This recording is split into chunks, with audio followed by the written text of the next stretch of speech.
Assalamualaikum warahmatullahi wabarakatuh. Welcome back to my channel. Dalam video kali ini, saya akan mereview dua video saya sebelumnya dengan Dewa Data, seorang praktisi pendidikan dari Kabupaten Majalengka, tentang P3K atau pegawai pemerintah dengan perjanjian kerja. Nah, untuk selanjutnya saya akan membagikan 10 kiat yang saya lakukan dalam mempersiapkan diri menghadapi tes P3K 2021. Nah, teman-teman, jadi P3K atau pegawai pemerintah dengan perjanjian kerja itu merupakan bagian dari ASN atau aparatur sipil negara dengan jabatan dan tugas pemerintahan, kemudian juga hak dan kewajiban yang diatur dalam Peraturan Pemerintah Nomor 49 Tahun 2018 tentang manajemen P3K. Untuk informasi lebih lengkapnya bisa simak di video saya yang sebelumnya part 1 ya. Link akan ada di deskripsi ya untuk mempermudah teman-teman mencarinya. Kemudian ada 3 kriteria yang boleh mendaftar pada tes P3K tahun 2021 ini. Yang pertama adalah guru honorer kategori 2 yang terdaftar pada database BKN. Yang kedua adalah guru honorer di sekolah negeri maupun swasta yang terdaftar pada Dapodik per 31 Desember tahun 2020. Dan yang ketiga adalah lulusan S1 memiliki sertifikat pendidik. Nah, kriteria yang ketiga ini biasanya adalah fresh graduation yang melakukan program PPG secara mandiri, selanjutnya disebut sebagai PPG Prajabatan. Formasi P3K guru honorer tahun 2021 adalah tersedia untuk dari jenjang TK, SD, SMP, dan SMA, namun disesuaikan kembali kepada kebutuhan kabupaten itu sendiri. Sedangkan untuk Kabupaten Majalengka sudah mengajukan formasi, namun untuk resminya nanti akan diumumkan berikutnya. Bagi guru honorer yang sudah terdaftar pada Dapodik, maka otomatis akan terdaftar di sekolah induk yang memang jika di sekolah induk tersebut ada formasi P3K-nya. Bagi yang di sekolah tersebutnya tidak ada formasi P3K, maka bisa melamar ke sekolah yang membuka formasi P3K. Untuk sementara P3K 2021 ini adalah bertujuan untuk mengcover kekurangan guru di sekolah negeri. Jadi untuk guru honorer yang menghonor di sekolah swasta bisa melamar ke sekolah negeri yang ada formasi P3K-nya. Untuk pemberhentian P3K terdapat 3 cara. Yang pertama adalah pemberhentian dengan hormat atas permintaan sendiri. Kemudian yang nomor 2 adalah pemberhentian dengan hormat tidak atas permintaan sendiri. Untuk cara pemberhentian P3K yang ketiga adalah diberhentikan dengan tidak hormat. Tentunya itu semua sudah sesuai dengan manajemen P3K yang diatur dalam PP nomor 49 tahun 2018. Nah, sekarang masuk ke 10 kiat yang saya lakukan dalam mempersiapkan diri untuk mengikuti tes P3K ini. Yang pertama adalah saya harus memahami apa itu P3K. Dan dengan memahami P3K, saya dan teman-teman bisa memutuskan apakah akan ikut tes P3K tahun 2021 ini atau tidak. Nah, untuk yang usianya masih di bawah 35 tahun ini mungkin terjadi kegalauan karena masih memiliki stok usia beberapa tahun lagi ke 35, jadi akan memilih tes CPNS saja tahun nanti atau apa silahkan pelajari lagi apa itu P3K. Bagi teman-teman honorer yang sudah berusia 35 plus, I suggest you untuk wajib mengikuti tes P3K. Pemerintah pusat mengundang pemerintah daerah untuk mengajukan formasi sebanyak-banyaknya untuk mengcover kekurangan guru di sekolah negeri. Nah, ini adalah kesempatan yang baik dan berita yang baik buat teman-teman guru honorer yang sudah mengabdi agar menjadi bagian dari aparatur sipil negara. Oke, kiat saya yang nomor 2 adalah memastikan bahwa saya sudah melakukan verbal ijazah. Sebelum melakukan verbal ijazah, terlebih dahulu saya melakukan verifikasi ijazah pada menu sivil dengan cara mengetikkan keywordnya verifikasi ijazah PD Dikti. Kemudian akan muncul tampilan seperti ini. Bisa teman-teman lihat pada formulir verifikasi ada inputan perguruan tinggi, nomor ijazah, kemudian angka pengaman.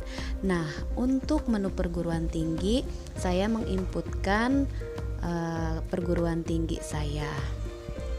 Nanti ketika kita mengetikkan akan muncul otomatis jika memang sistem sudah bisa membaca apa yang atau perguruan tinggi mana yang akan kita tuju.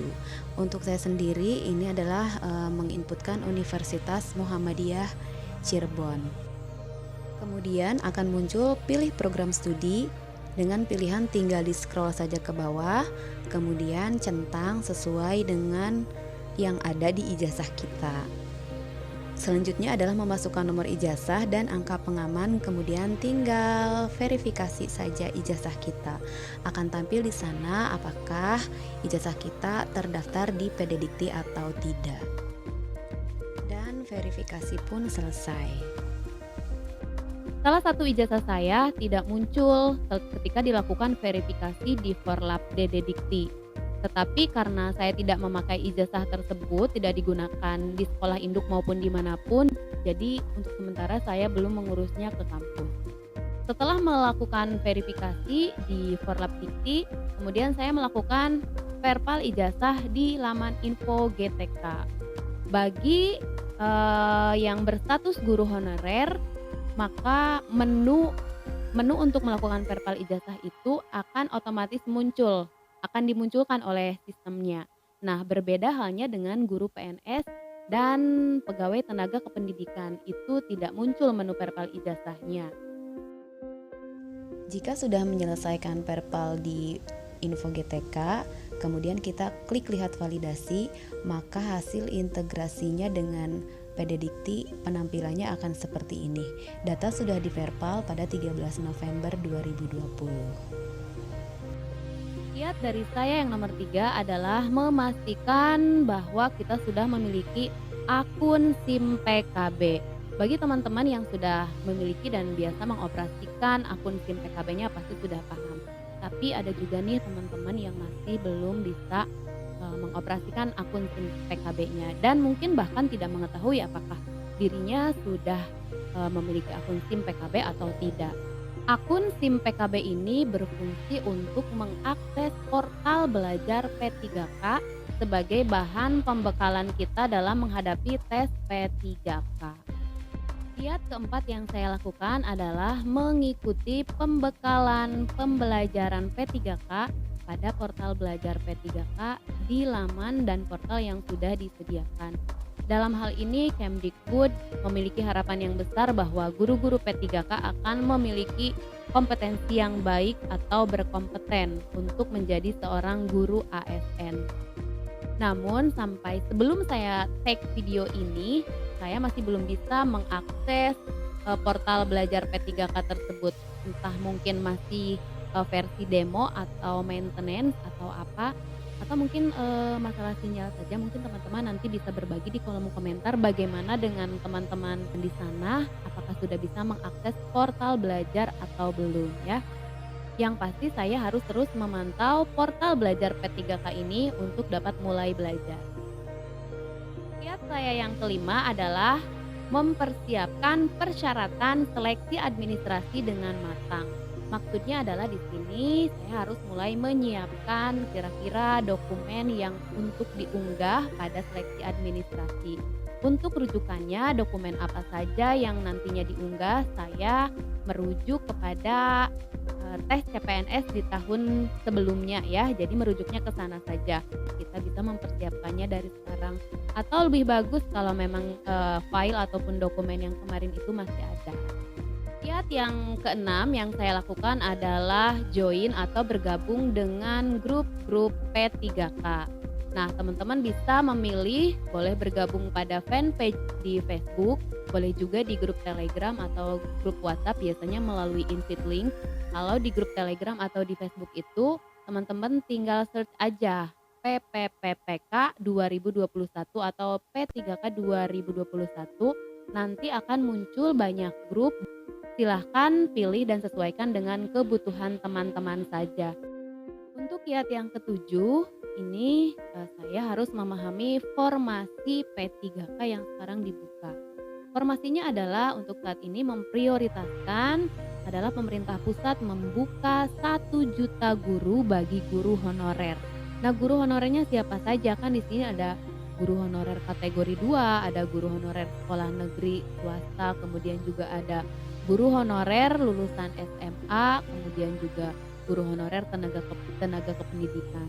Nah, sayang sekali di sini untuk tenaga kependidikan guru honorer lulusan SMA masih belum bisa ikut untuk tes P3K. Kiat saya yang ke-8 dalam menghadapi tes P3K adalah tidak mudah percaya dengan berita hoax.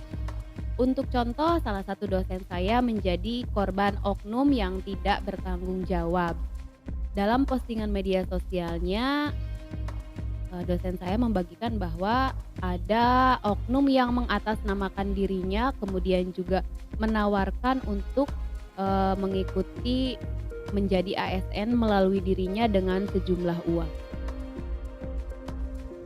Nah, ini dia teman-teman, modus yang dilakukan oleh oknum penipu yang mengatasnamakan dosen saya lengkap dengan menggunakan foto profil beliau. Oknum tersebut mengirimi chat kepada beberapa guru honorer dengan inti isi percakapannya adalah bahwa dia memiliki jatah untuk memasukkan atau meloloskan guru honorer menjadi ASN. Jadi kita harus lebih cerdas lagi dalam menyikapi hal yang demikian karena kita sudah jelas mengetahui bahwa pendaftaran P3K ini adalah melalui portal BKN. Jadi tidak ada hal-hal yang seperti itu. Sebelumnya saya sudah meminta izin kepada dosen saya untuk men-share postingan beliau dalam konten saya ini. Kiat saya yang ke-9 adalah memfilter informasi. Pada kiat sebelumnya, saya menyarankan teman-teman untuk mengikuti komunitas P3K baik itu di grup WhatsApp, Facebook maupun Telegram, tetapi kita harus bisa memfilter informasi yang mereka bagikan. Kita harus selalu menunggu informasi resmi yang dibagikan oleh yang berkepentingan, yaitu Dinas Pendidikan Daerah maupun Dirjen GTK Pusat. Nah, yang terakhir, kiat yang ke-10 adalah menyiapkan fisik dan mental dalam menghadapi P3K. Jaga kesehatan selama pandemi ini, keadaan tentunya lebih worry daripada sebelum-sebelumnya ya. Kita harus tetap menjaga imunitas untuk terus beraktivitas di luar rumah. Nah, untuk mental juga kita sudah mempersiapkan diri, harus siap maju dan siap gagal tentunya. Nah, itu dia review dari saya dalam video kali ini tentang P3K, kemudian juga 10 kiat yang saya lakukan dalam mempersiapkan diri mengikuti tes P3K. Semoga informasi yang saya bagikan ini bermanfaat bagi teman-teman semua. Tentunya khususnya untuk saya sendiri. Terima kasih sudah menonton. Thank you for attention. Wassalamualaikum warahmatullahi wabarakatuh. Dadah.